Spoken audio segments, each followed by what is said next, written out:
The following message is transmitted at the request of the Missouri law enforcements. We have got a numerous amount of phone calls regarding a mysterious low whistling coming from an unidentifiable source. People who have informed us about it reckon that they hear the whistling from inside of their home.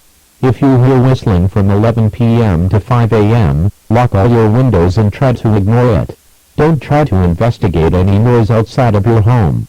Do not call the police or look at the security camera footage. Open all your closet doors.